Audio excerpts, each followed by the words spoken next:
Hello, School District 5. Mr. Bingbo and I are back today to share with you another Superintendent's Challenge with our cooking focus this week.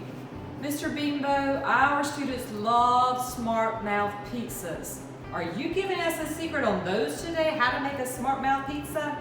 You know, we've already done that one time, but no, we're going to make a fruit pizza today. All right, so a Smart Mouth fruit pizza Smart Mouth style. Let's do it, Mr. Bingbo. What are we going to do to make this fruit pizza? Well, hopefully you can find some watermelon. So we have 2 pieces. In fact, Dr. Melton, I challenge you to a fruit pizza making contest right now, in fact. Okay, what are the criteria? What do I do? How do I compete? You have to use these fresh ingredients. This is our chopped contest for right now. How about that? Okay, challenge is accepted. Okay, all right. All right, here we go. So use any of these items and make your own fruit pizza. And I'll do the same, and then we'll have a judge come in and see who has the best fruit pizza. All right, here we go. Game on, Mr. Bingbo.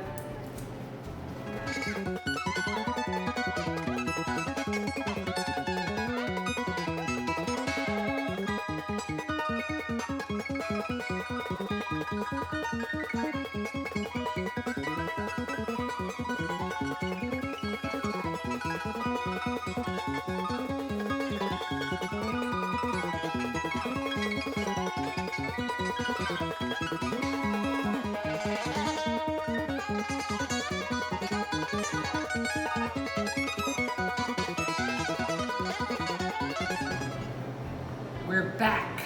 Mr. Bingbo, I don't know if you know, but I grew up in the watermelon fields of Pageland, South Carolina. Students, there's a geography challenge for you. So I love watermelon and I love fruit. I probably eat more fruit than most anything else besides chocolate. Well, Dr. Melton, if you grew up in Pageland, where the watermelons are, that would make you a watermelon queen, I believe. No, sir, I'm not, but I definitely am the queen in the kitchen today. So, our next part of the judging process, Mr. Bingbo, am I going to judge yours and you're going to judge mine? No. Or is it based on appearance? No, ma'am. What's it going to be? I declare you the winner, because yours is better than mine, for sure. Well, how about our students and our social media followers give us some feedback on how we've done. Students, I ask you to be sure to look at labels when you make things, because you sometimes do have dairy allergies or other food allergies, so be sure to read the labels. If you're watching your calorie intake, be sure to read the labels on your things that you're choosing to add to your fruit pizzas or whatever you may make. Mr. Bingbo, any tricks of the trade you'd like to make sure they know? Well, I think when you can reduce sugar sometimes, that's a good item. This is 50% reduced sugar.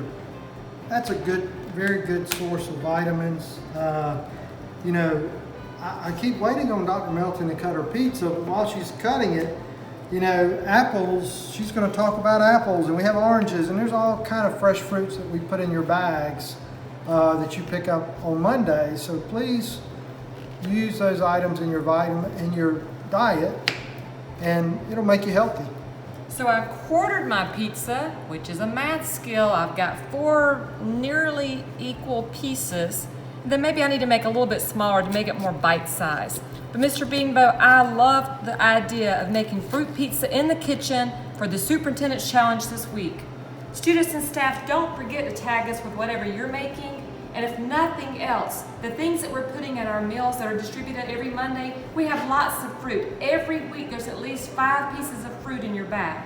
So, students, make sure you're eating healthy things. If you're in the kitchen cooking, be safe and careful, read your labels, make sure you're following the rules of the trade, and always enjoy Pride in 5.